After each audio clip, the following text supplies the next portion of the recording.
Okay, so let's get into it. Today I want to talk to you guys about bariatric surgery. Don't worry about my eyebrows. Yes, they need to be waxed in the world's worst way. That is not your business. Okay, we gonna work on that. Okay, so in the last couple years, I started like fasting and doing cutting out meats and different things that um ended up, helping me to lose a lot of weight. And the interesting part is like that wasn't the intention, but it happened. So I was like, okay, like this feels good. Let me keep doing it. Then I played around with different things and I kind of yo-yoed, but I still lost a lot of weight. So I got to a point where I was like, okay, like cool. I haven't been having none of this for like months. Let me go ahead and have it. And I was like, you know what? That's when I started to like yo-yo again. And I was like, which consistency has always been an issue for me. Now, number one, regardless of having surgery or not, like that's something you're gonna have to overcome on your own, because surgery is not some magical thing that's gonna just make you lose weight.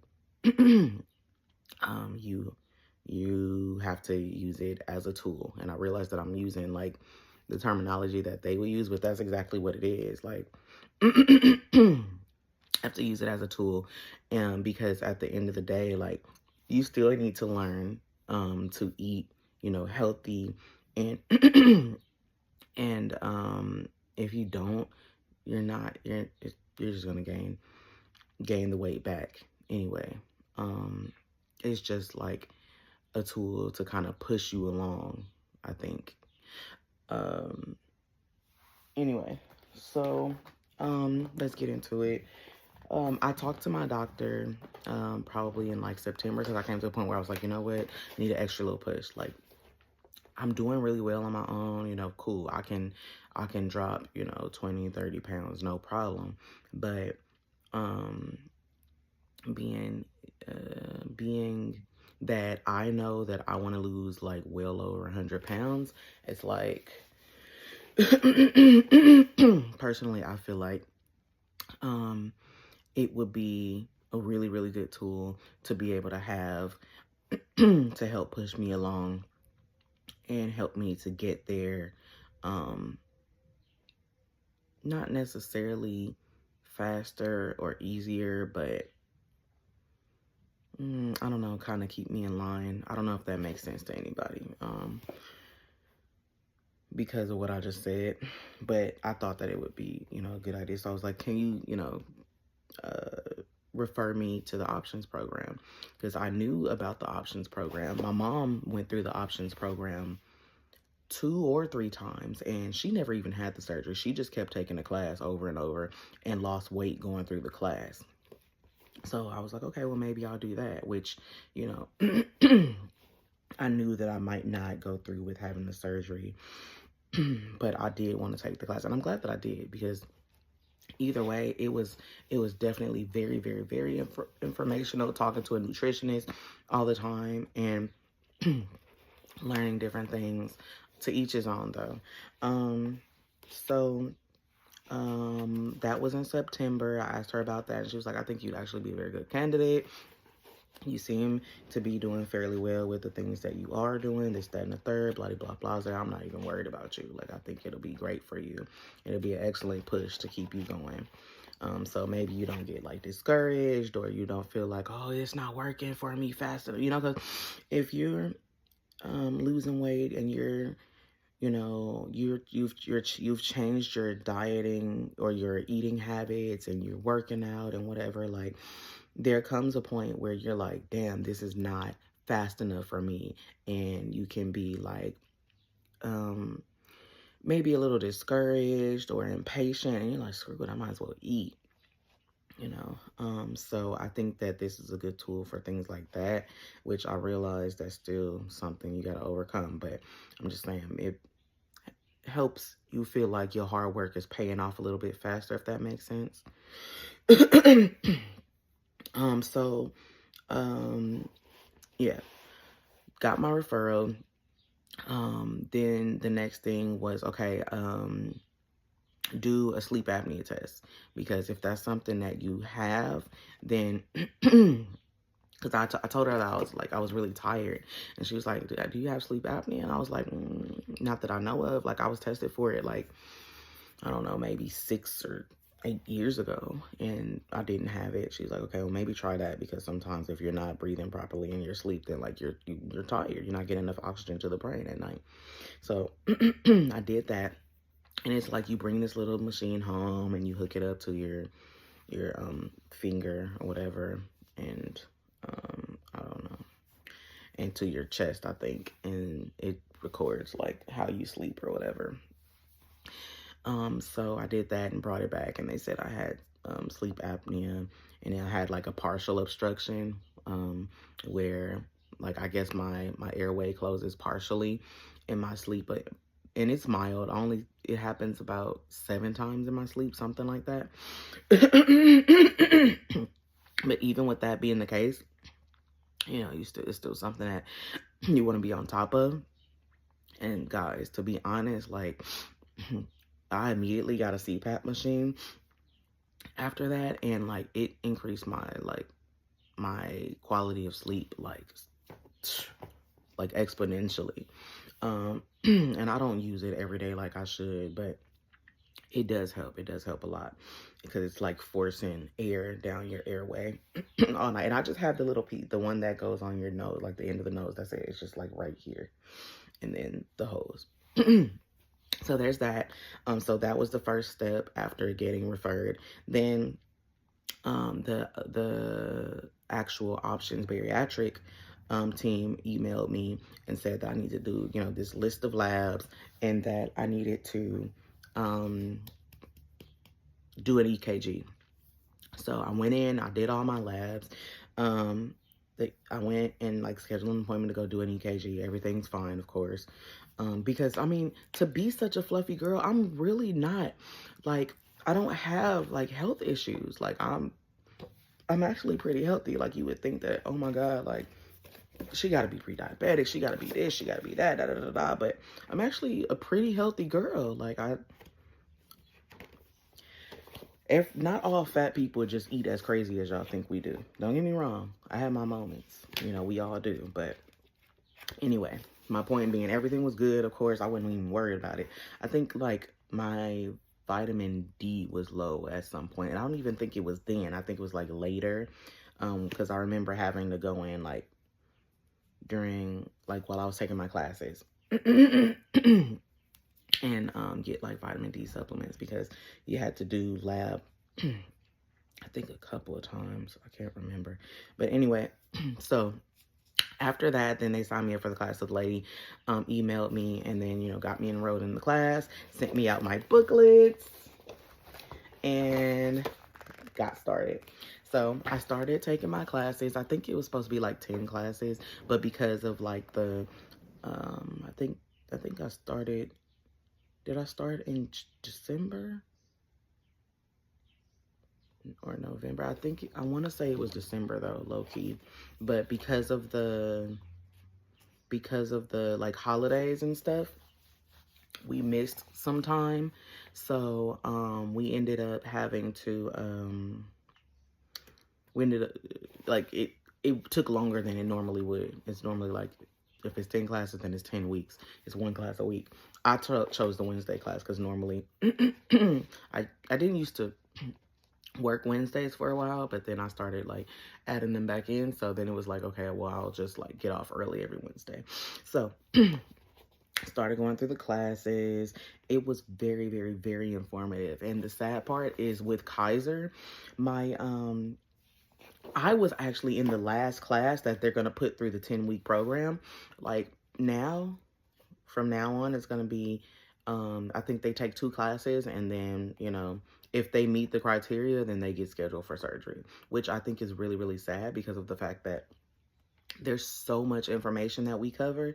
And I think that a lot of people really need to know that stuff. Like, if not, if you're not prepared and you're not ready for this, then you're not gonna be very successful, which is unfortunate, because there's already people who go through the program and are not like successful with this surgery. Like, they'll have it, and then, you know, because they haven't learned to make peace with food, or, you know, to eat, you know, for example, smaller portions. Like, our plate size is supposed to be like about this big, you know, like, we're supposed to be getting, you know, a certain amount of protein. Man, my memory be foggy, so I don't always remember like the amount. I think it's like, is it 20 something grams protein we're supposed to have per day?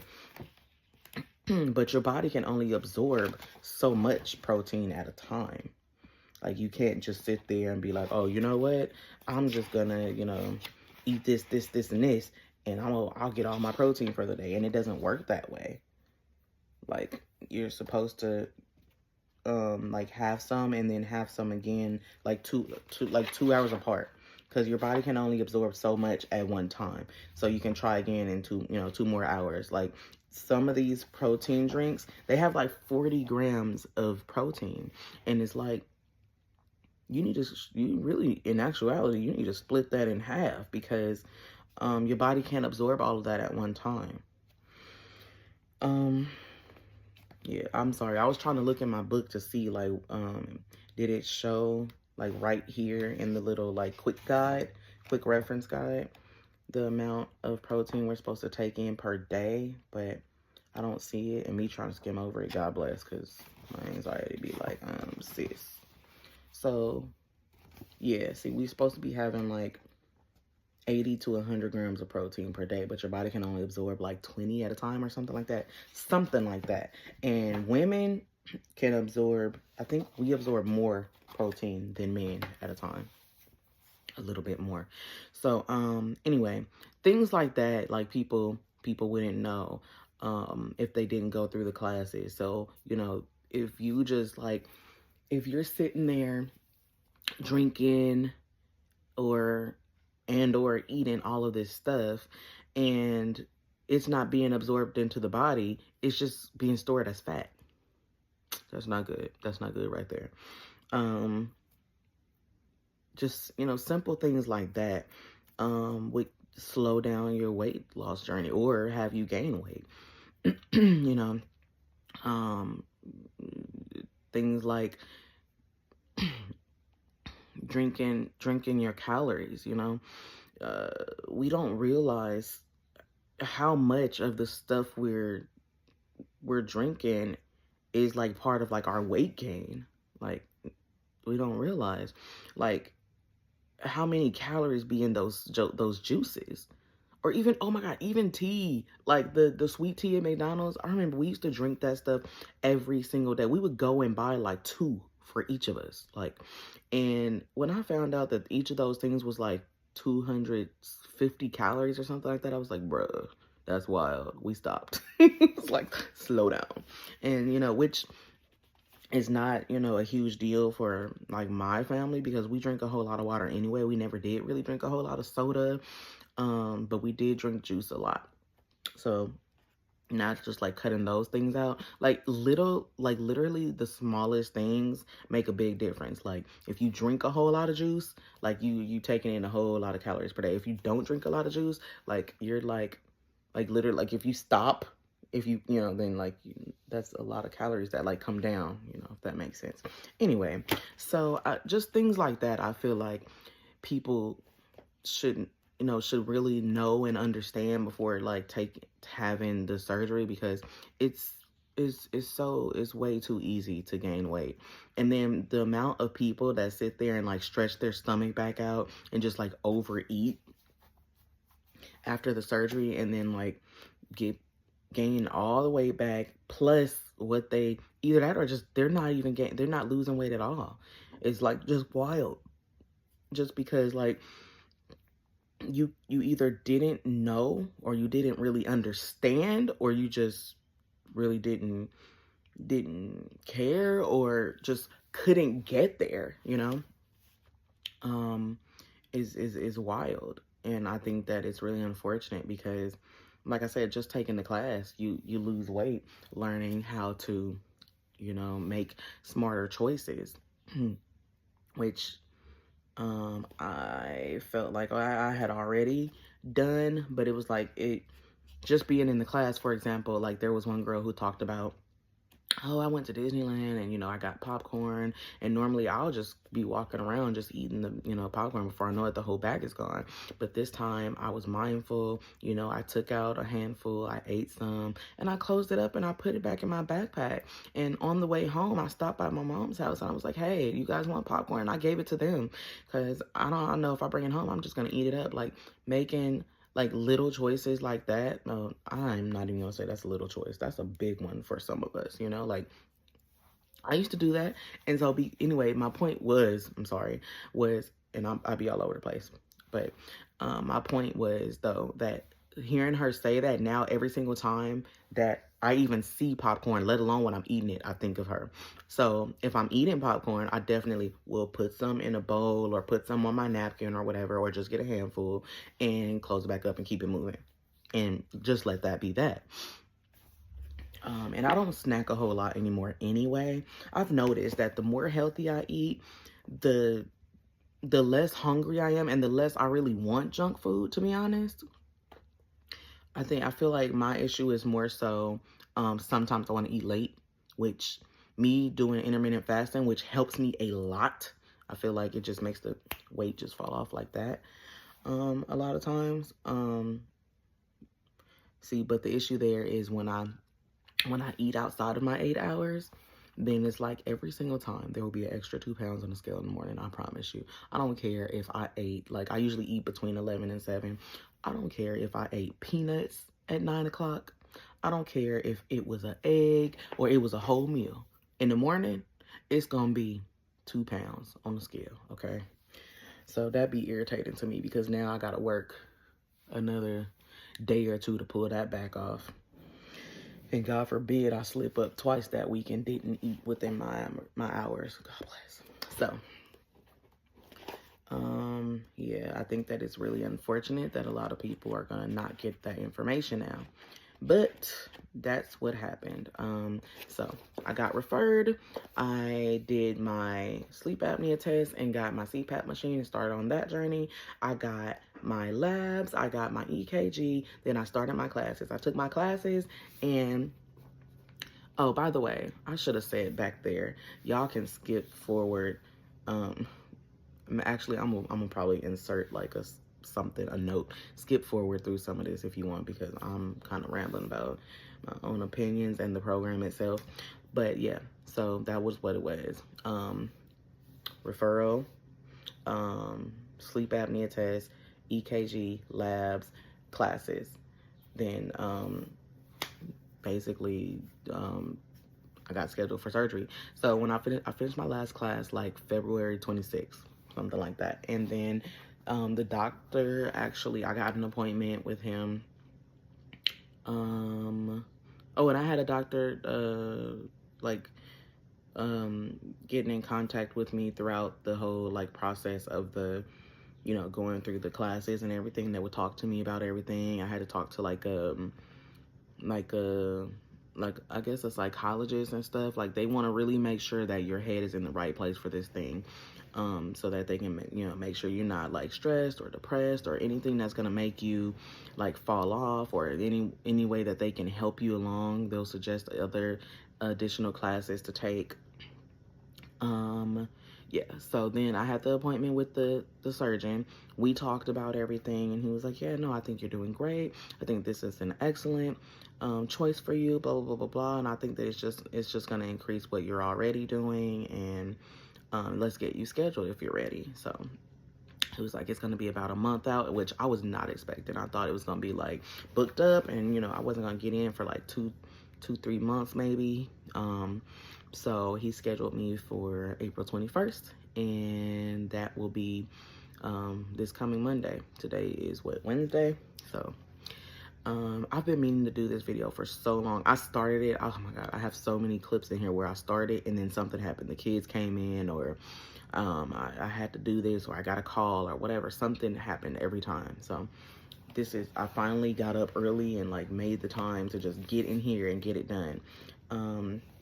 I think that I'm going to do another separate video because this is getting long. I'm going to do another separate video where we talk about the actual like books and the content Let me know if that's something you guys want to see. I may post it before anybody says anything. I don't know. I'm trying to debate because I know myself. I know I talk a lot. I know I'm all over the place. I didn't even plan to say all the stuff I said in this video, but moving right along. I just wanted to share my journey and also like let other people know like what's really going on with that if you don't know. And I know there's a lot of probably different people talking about it, but this is my version of it. You know, this is my experience and my opinions on these things. So, see you next time. Thanks for watching.